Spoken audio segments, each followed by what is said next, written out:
Welcome to the Asylum. And now, your hosts, Rick Fleeger and Rick Briggs. It's a Friday night, Rick. We're almost to week 3. Welcome to the Asylum Fantasy Sports Show, a proud member of the Full-Time Fantasy Podcast Network. Check out ours and a ton of other great fantasy shows over at fulltimefantasy.com, at fulltimefantasy on the tweeters. And, of course, you can follow your boys, asylumfantasysports.com, at asylumfootball on tweeters. And if you want to be part of the mailbag, you got to do it, asylumfootball@gmail.com. And for the love of God, use your real name unless you have one of those stupid names. Then call yourself Frank. I can't take it anymore, Rick. Who was it, the Shockmeister? Is that what he called him? Shockmaster, don't you remember? He didn't write back in, did he? No. I don't look at the mailbag. Rick takes care of that. No, he did not. The Shockmaster did not do scared that. putz away, thank God. So, all right, Rick, week 3. Still, I'll tell you what, Friday night, a lot of questions still up in the air. Going to be tough to do this gig. I missed the questionable, doubtful. What was the other one? Probable. Yeah, I missed that. Keep your eye on Mark Andrews. He's dealing with a foot injury. James Conner, Cam Newton. So many question marks this week that still aren't resolved. But, guys, we do know resolve. What we can resolve is I will stand up here publicly. I'm that kind of guy. I sucked last week in every way. My starts and sits were pathetic. My game picks, when we get to that, were awful. I think we were good in our questions from what I remember. I haven't been tracking any type of percentage. Yeah, the questions were okay. I was horrible in every way Straight last up, week. you were 8-8. Awful. And I was 9-7. Yeah. So, I mean, neither one of us set any records. Against the line, you were losing people money, which is shameful. Yeah, you were 6-10. I was 8-8. So you only lost the juice with you, but you lost the mortgage payment if you went with me. But I redeemed myself this week, Rick. I'm back. I'm going to make it right. You'll see. I got this. We'll see. All right, well, let's get right into it, Rick. Starts and sits for week 3. I'll let you start it. Who is Rick Briggs going to start at quarterback this week? Starting at quarterback, if I can find it. You go first. All right. Well, I'm so prepared I can't find anything. Yeah, if you listen to Wednesday's show, Rick has another typed-up packet of show prep, so of course you can't find anything. He was in a crumpled bar napkin in his breast pocket. He'd have no problem coming across. Did you just pull out a flash drive?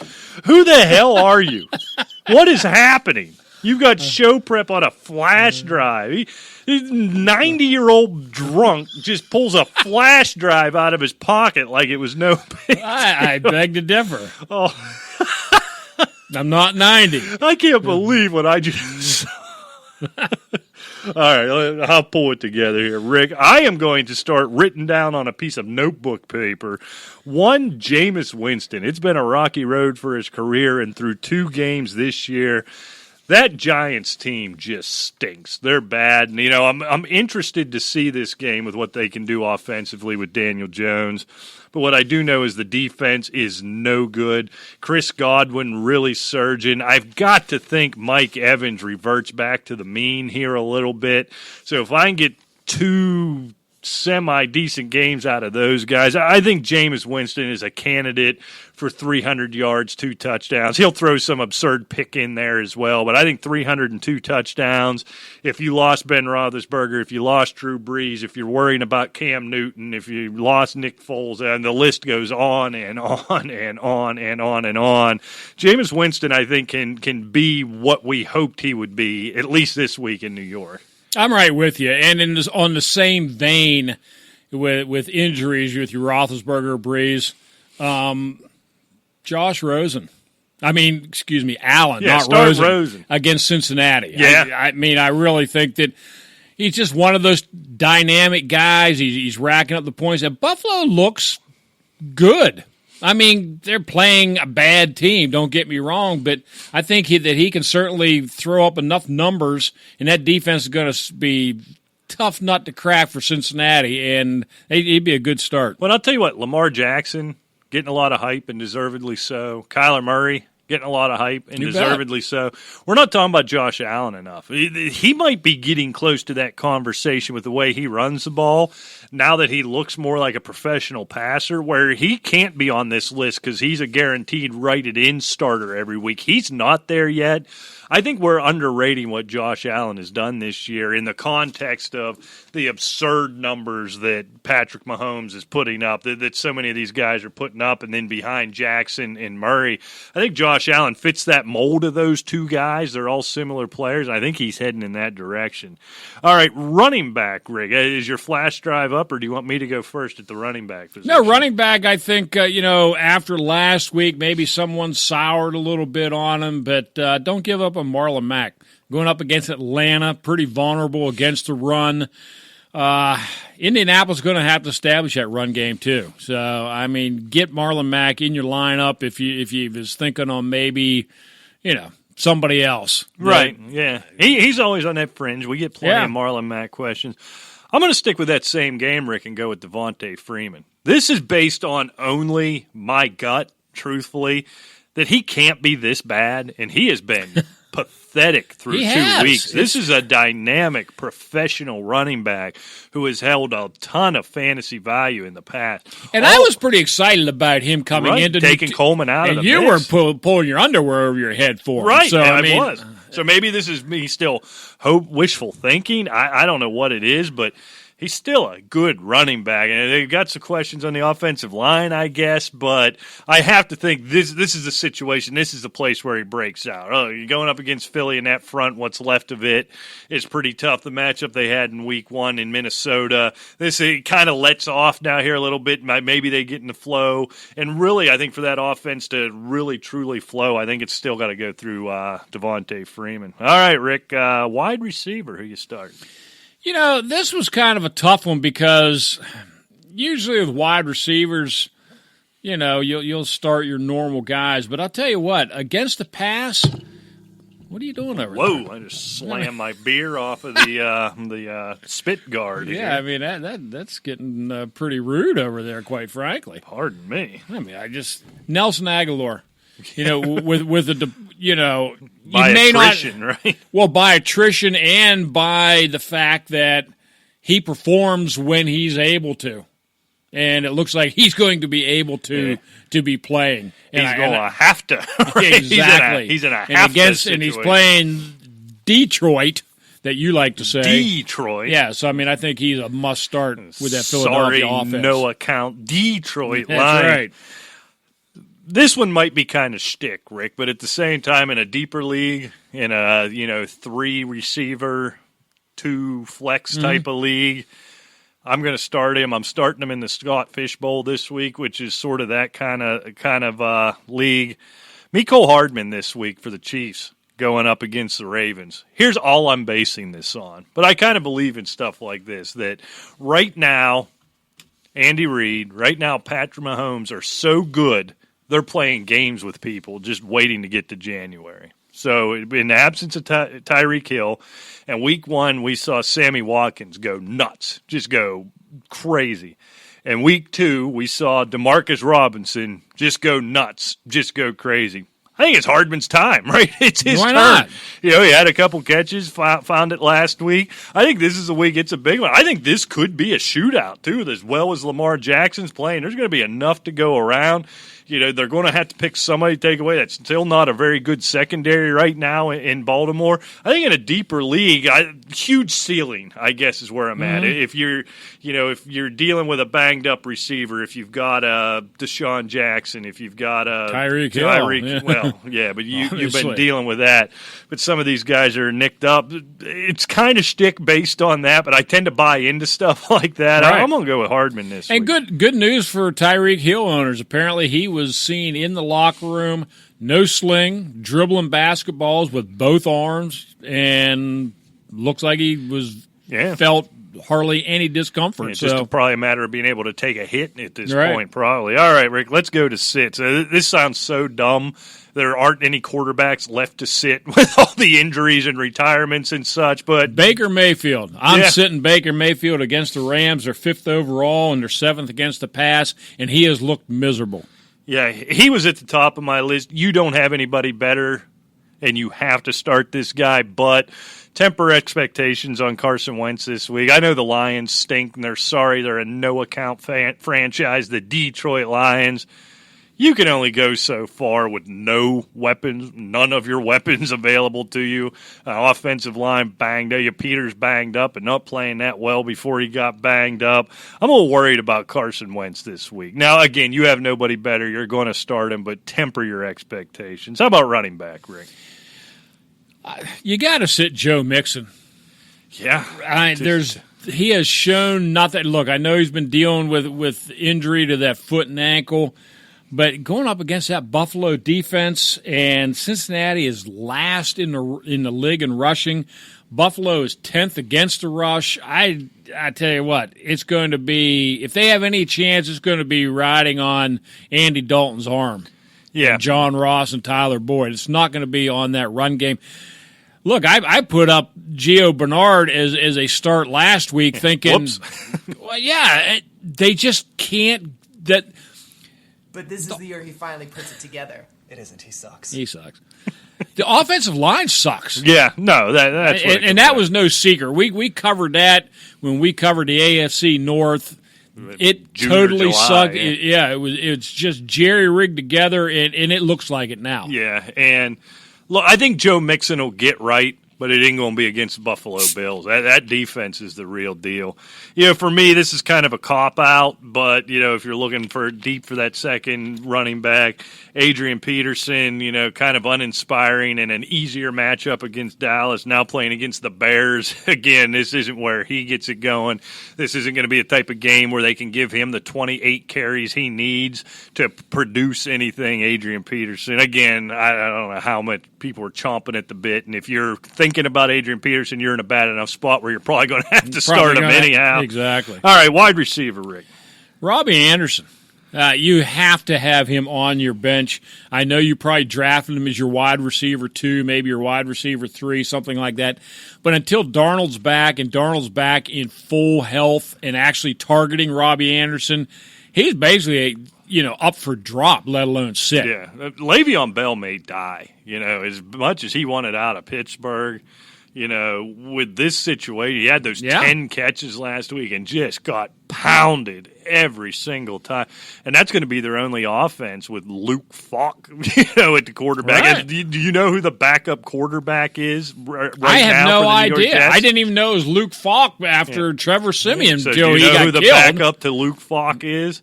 It's certainly not the Peterman. It's Le'Veon Bell. Oh, no kidding. Yeah, the Peterman's out for the year. I He's know. still part of the radar. I wish they could bring the Peterman in. For me, Tyrell Williams this week, Rick, dealing with a bit of a hip pointer. Don't like that matchup with Minnesota. He's just presumably going to draw Xavier Rhodes, or ex-Xavier Rhodes, as he now wants to be called, as if there's a difference. Shut down Julio Jones. Shut down who'd they play last week? I'm blanking on it. Oakland? Kansas City? No, Minnesota. Oh, played Green Bay. Yeah. and limited, didn't really shut down Devonta Adams, but I think limited him a little bit. It's going to be tough sledding coming off an injury. I think that Oakland offense is going to struggle against Minnesota. They look really good this year. I'm going to throw in a bonus this one, a tight end, Rick, a bonus sit. Okay. I thought you were going to say Dante Moncrief. Well, yeah, we can throw him out there because I save all the Dante Moncrief stick for you because you are very, very angry at the poor young man. But Will Dissly this year, don't buy those numbers. What you saw last week coming out of that Steeler game, they are pathetic against tight ends. They are pathetic in the short middle of that defense. Not going to have the same type of success even against the Saints. That was a blip on the radar. Don't spend all your free agent dollars on Will Dissly this week. Yeah, and but go ahead and start George Kittle, that's for sure. Yeah, he may have 27 catches this week. There's every possibility of that. All right, Rick, let's get right into it. Game picks. We'll start out. My mind just went blank there for a minute. You're Did gonna you see start that? off. I just blanked out. You do that a lot. I'm going to start out with... I think it's that vaping. It might be. They say that's going to kill me. Yeah, you can't put Roundup in that thing and sucked on it. I mean, But it makes my... Just because it looks similar, I mean, it's not the same thing. But it makes my ears feel tingly. I like it. All right, Rick. The Bengals +6 at Buffalo. Who'd have thought Buffalo would be laying 6 to anybody this year? Yeah, you got that right. The +6. Cincinnati got spanked last week. Buffalo, I think, is a real deal, and I think they win this game. But for somehow, even if it's garbage time, late touchdown, I'm having Cincinnati cover. I'm going to have Buffalo take them 24-21. Boy, I struggled with this one. Looking at just the way the two teams performed last week, how inept the Cincinnati Bengals looked.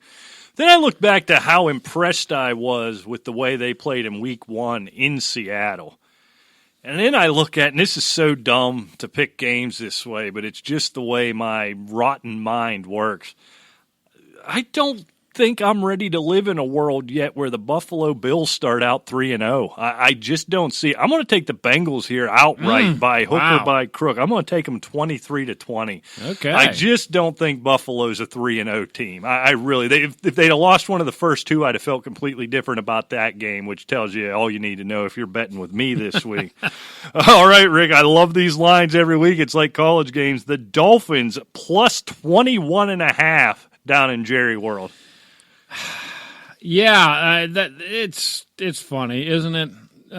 Where did you ever see NFL lines like this ever? We have two games in the 20s. I believe it's the first time it's happened in over 30 years, I heard. And the worst part is I'm picking Dallas to cover. I have Dallas winning 37-10. Not quite as bad as what New England did to them, but I'm going 37-10. Yeah, I mean, last week I took the points with the against the Patriots, just thinking it's the NFL. As bad as this team is, it just doesn't happen. There's a reason you don't see these lines in the NFL, and I might have been off on that one by 25 points. So the Dolphins are just that pathetic. They're only getting worse. I'm going to do it. I can't believe it. I'm going to lay 21.5 here. I'm going to take Dallas 41-9, and frankly, I don't know how Miami gets to 9. All right, Rick, the Broncos catching 8 +8 at Lambeau.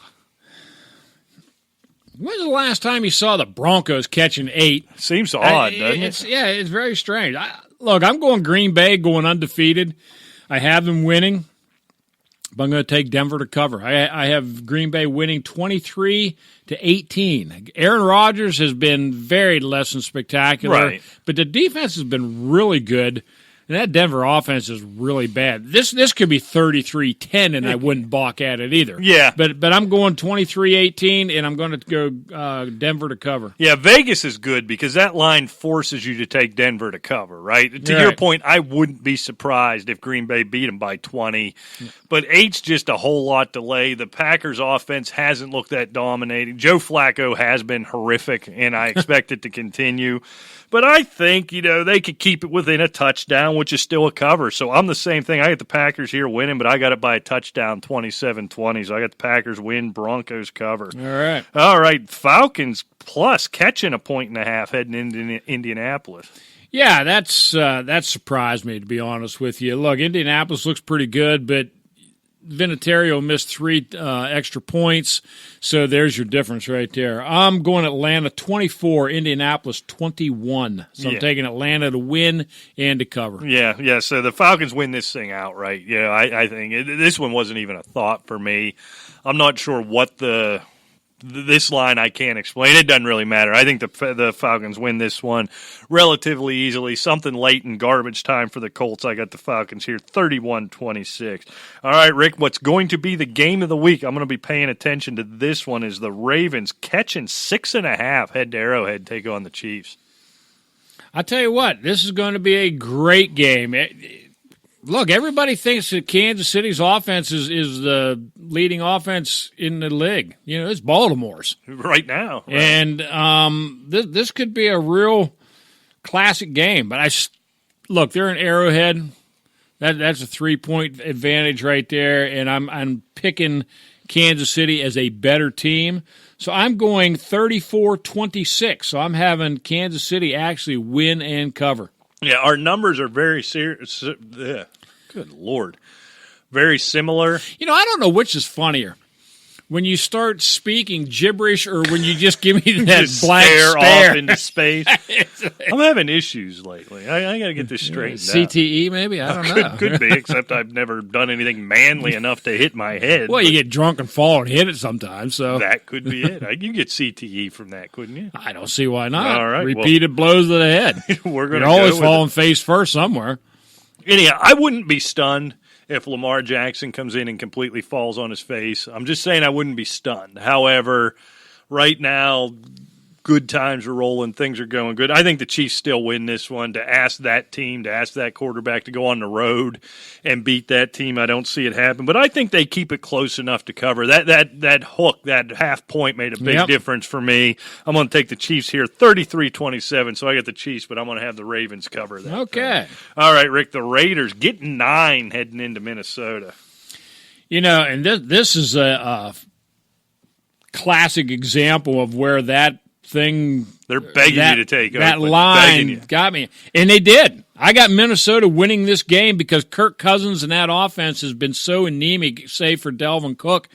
I'm going Minnesota wins, but I'm going 30-22. Oh wow! So I'm going to have Oakland cover by 1 point.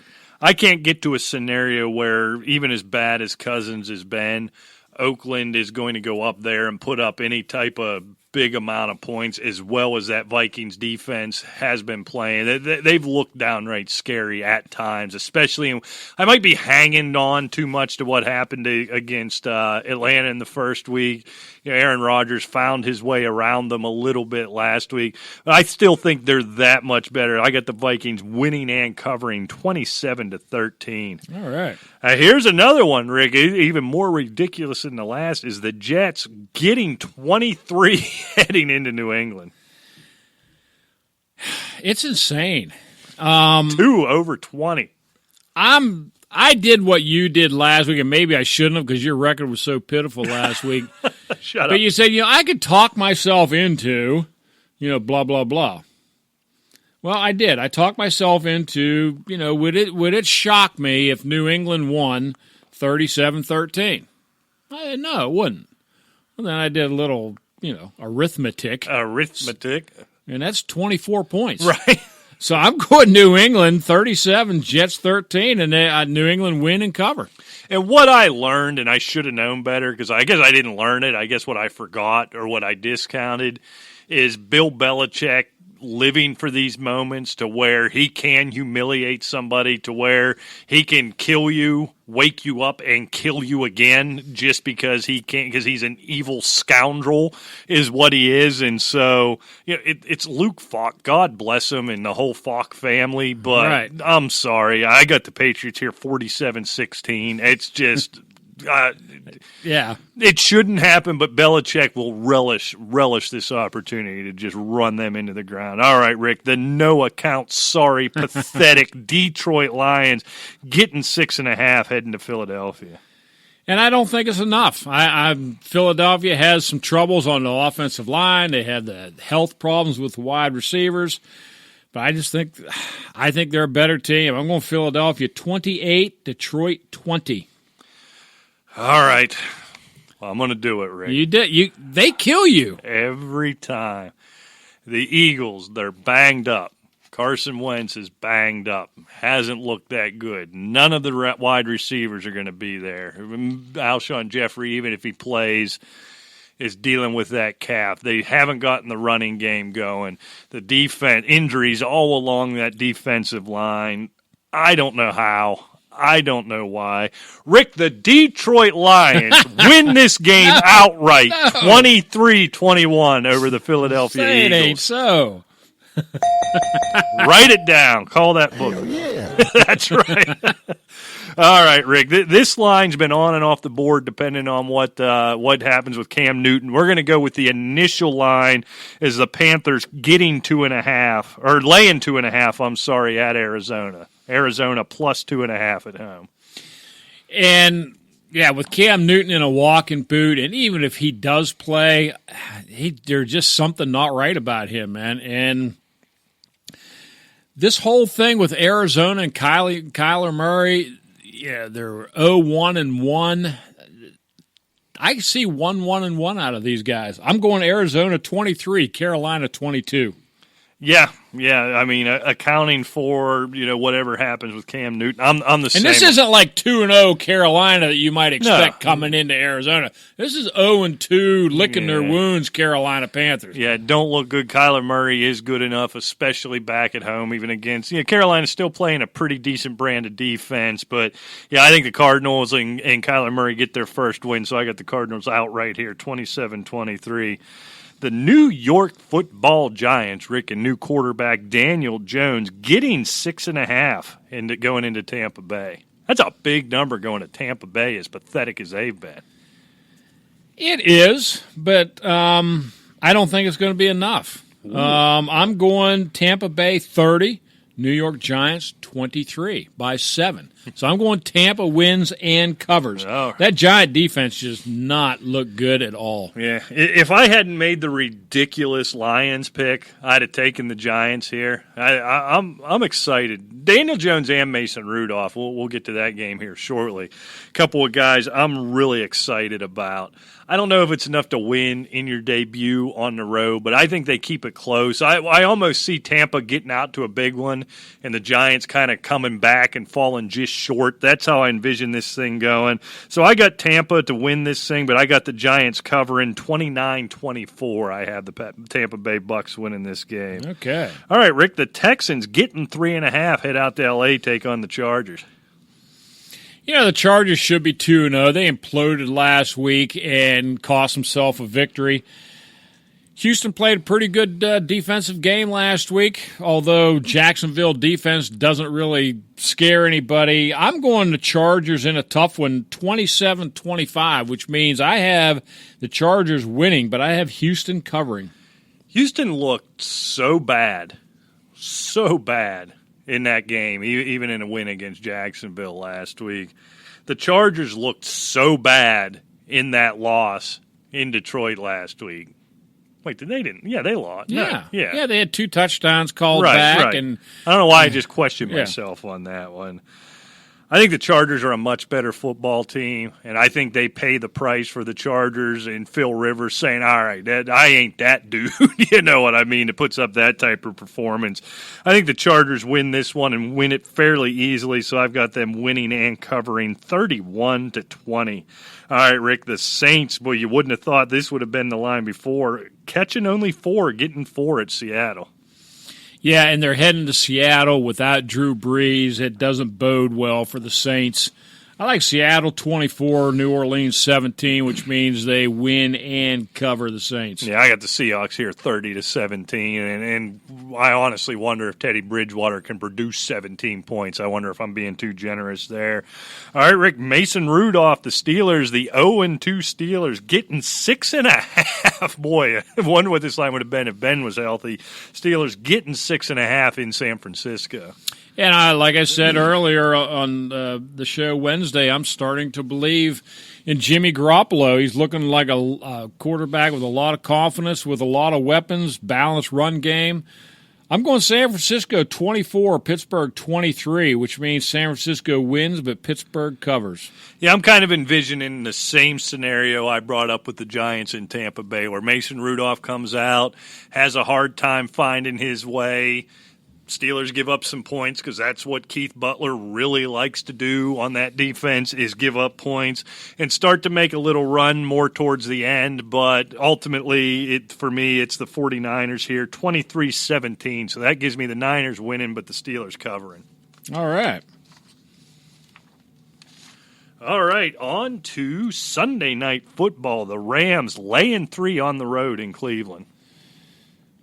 Yeah, that to me is not enough. Baker Mayfield's been playing better. Jared Goff hasn't been playing all that well, But, man, I'll tell you what, that Rams defense, I love the Rams here. I have the Rams winning 34-24, which means they win and cover. Yeah, we're almost exactly there. I got the Rams 33-24. This Browns team has proven to be all hype, and that's what I'm seeing out of them. So, and then Monday Night Football, boy, I don't know how they ended up picking this one. It's just as bad to is when they get Miami and Pittsburgh in a few weeks. But the Bears laying 4 on the road at the Redskins. Yeah, and I'll tell you what, with what I've seen with Chicago so far, I have found out one thing for sure with Chicago. They have found their kicker. Yeah, they got that going for them. But I'll tell you what, Washington's been playing better than I thought they would, and Chicago's playing a lot worse than I thought they would. I have Chicago winning 24-22, which means I have them winning, but I got Washington covering at home. Okay, so here's my thing with this game. Washington has been playing better than I expected, but where they've been playing better than I expected is on offense. They've been worse than I expected on defense.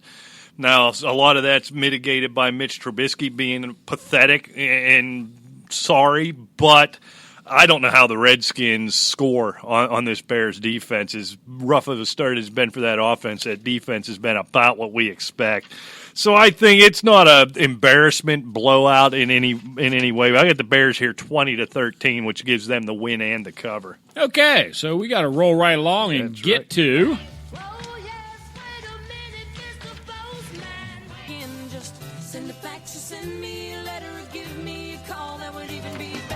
You've got mail.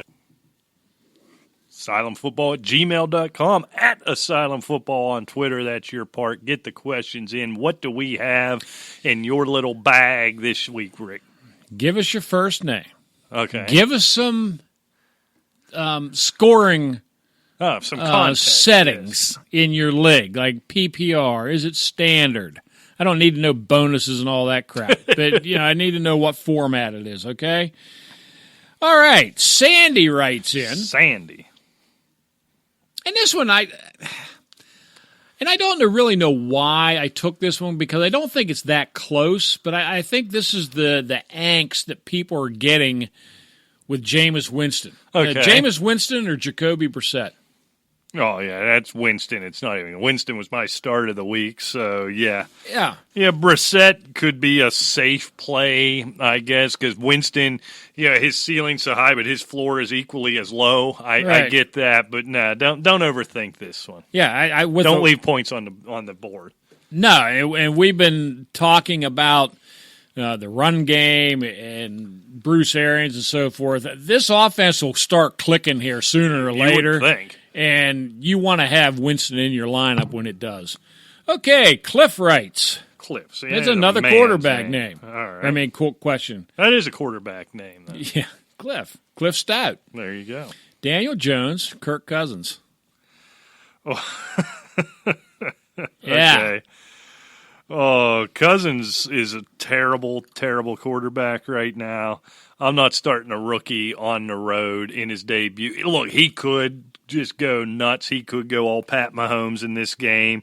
If that happens, eat it, be glad, and roll the rest of the year. Yeah. Don't overdo it right now. Go with Kirk Cousins. Yeah, Kirk Cousins isn't starting over many quarterbacks right now, but yeah.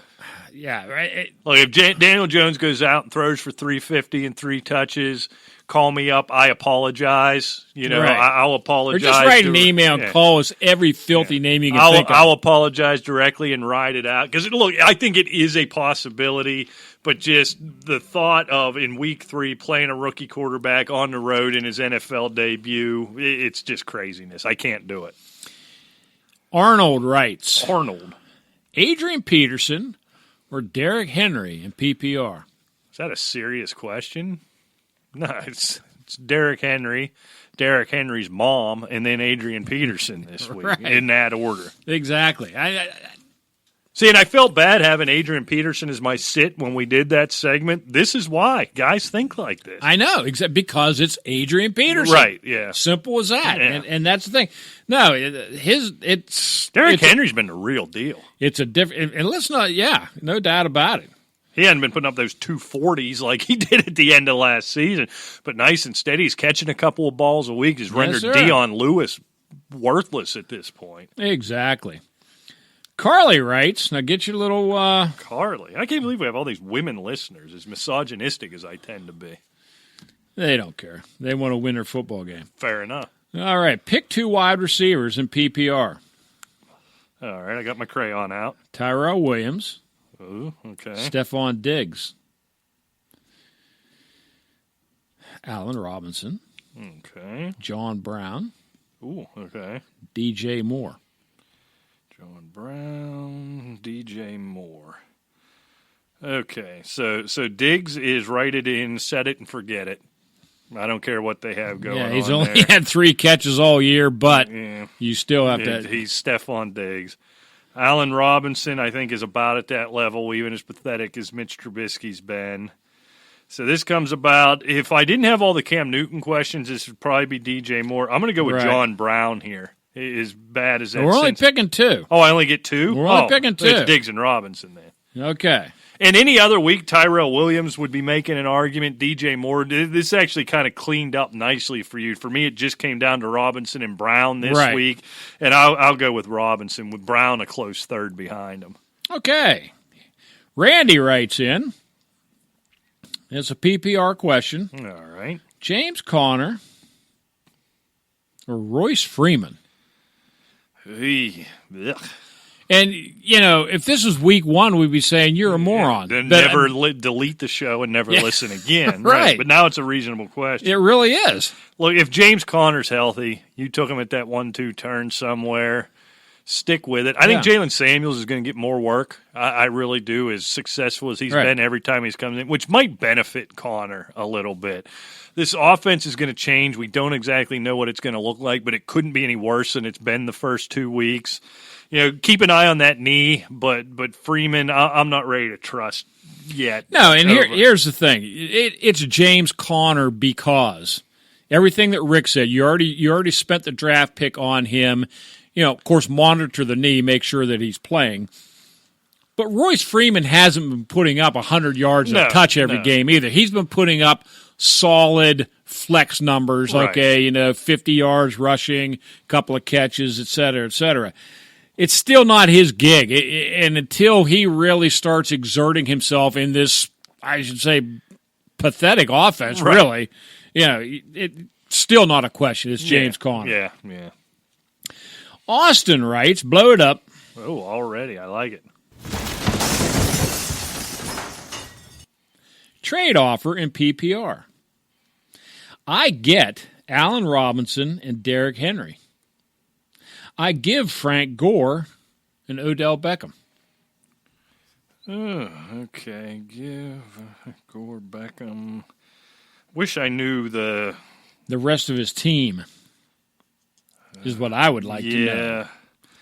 On its surface. Because if you're getting Derrick Henry to go along with,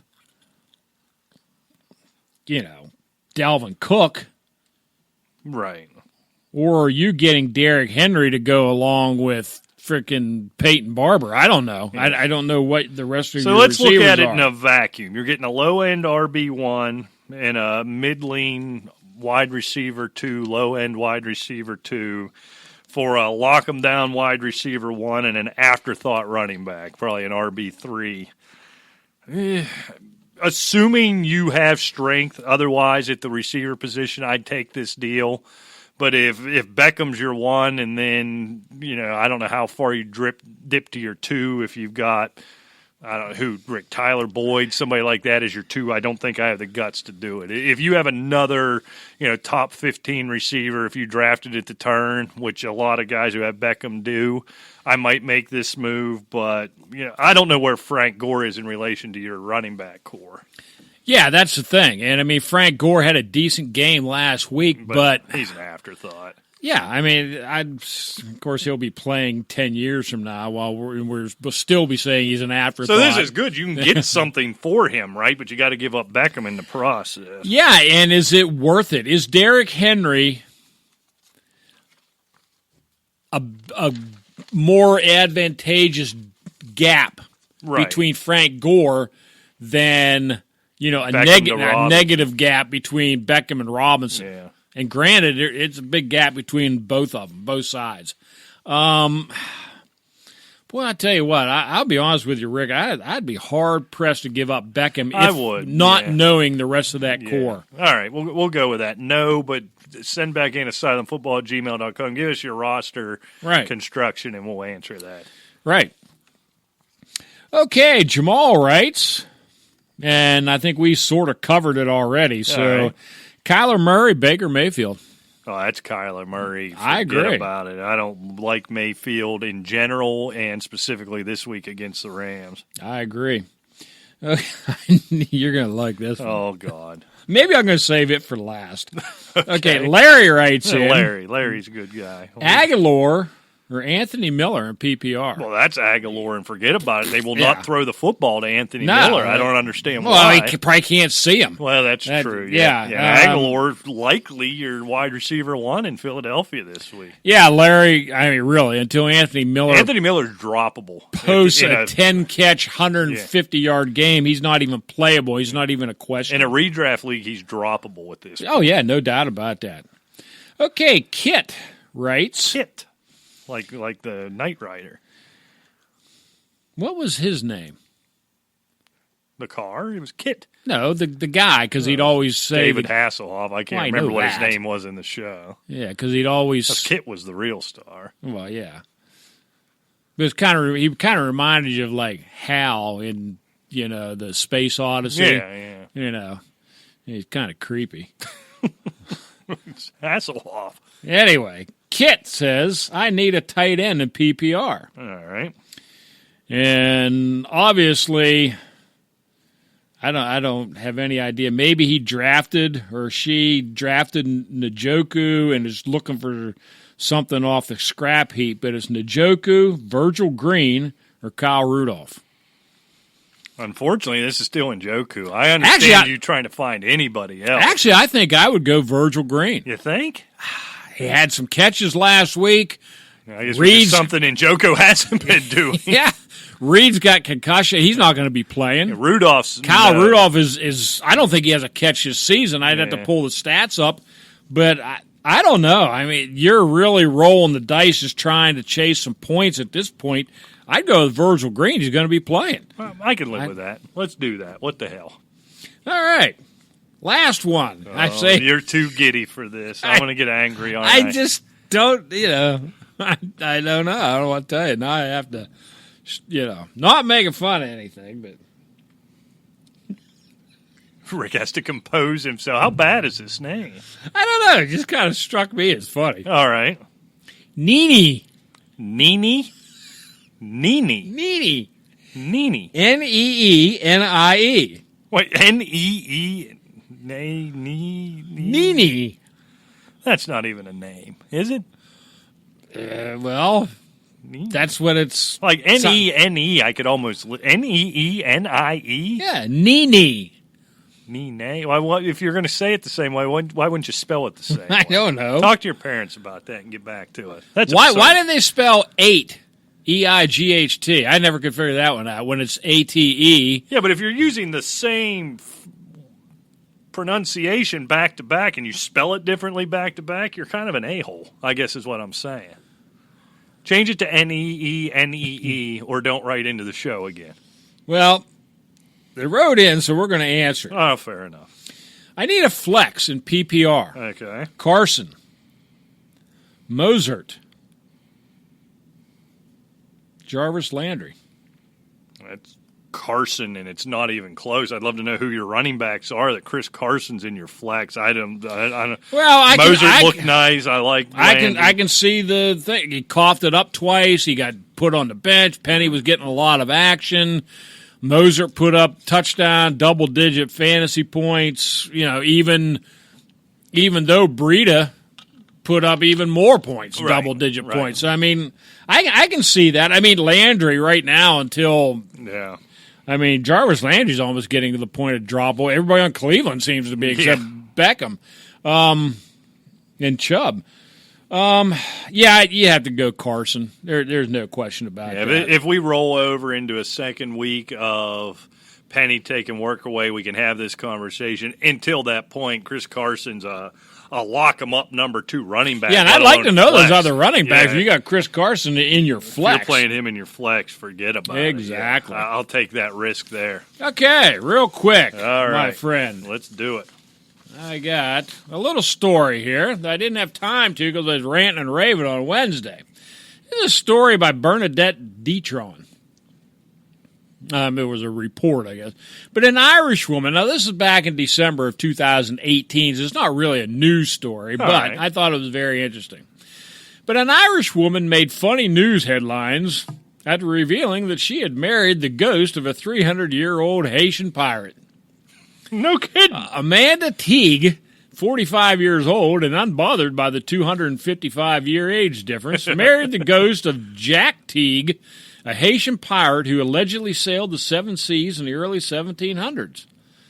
The pair first met, if you can call it a meeting, in 2015 when Teague was lying in bed at her home in Drogheda, Ireland.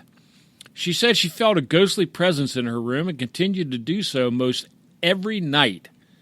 6 months after first feeling the ghost presence, Teague said she developed feelings for him. Together, they made plans to wed. She never said she even talked to him, but they made plans together. All right. Well, The wedding took place on a stormy day in July well, of it 2000. has to be, right? He needs that energy. It was short, small, and functional. The registrar who recorded the marriage. Wait, this was legal? Apparently. What kind it of was two-horse town is this? And I want to marry the ghost of Marilyn the Monroe. if you could do registrar that. who recorded the marriage was present, as was a medium who Jack Teague was communicating through. Well, I thought she could communicate with him. They planned a whole freaking wedding, but then on the day, you got to bring the Teague. New Jersey medium in? Teague, who took her special husband's last name, claims that she is the first person in the UK to marry a ghost. Quite possibly true, as it is not legal in the UK to marry a deceased person. We sailed into international waters so we could legally marry, Teague said. Couldn't he just float there? It's not legal in the UK or Ireland to marry a deceased person, so we spoke to some lawyers and did it officially. To be clear, the marriage is not expressly recognized by the law, though Teague says she followed procedures instructed to her by her lawyers that allowed her to bypass certain rules. I haven't been challenged yet, Teague said. Probably not. There's nobody get within 10 miles of you crazy loon. There was one government agent who asked me to explain my situation, and I told him about spirituality and our connection. He just accepted that. He just thought, man, she's going to be in a padded room soon. I don't even know what to say to that. Yeah, there was a registrar who signed off on this thing. Yeah, and a medium that. But I want to know, yeah. So they made the wedding plans, right, with him there, just hanging out in the bed. But then you got to bring in a medium to actually do the vows. Shut up. Put her in jail. Put this registrar in jail. And anybody that attended this thing, throw them off the boat into international waters and let them all become one big happy ghost family. How about that? All right, well, let's get out of here. Good luck in week 3. We'll still answer questions right up to kickoff at Asylum Football on Twitter, asylumfootball@gmail.com. Until Wednesday, we'll see you. Take care.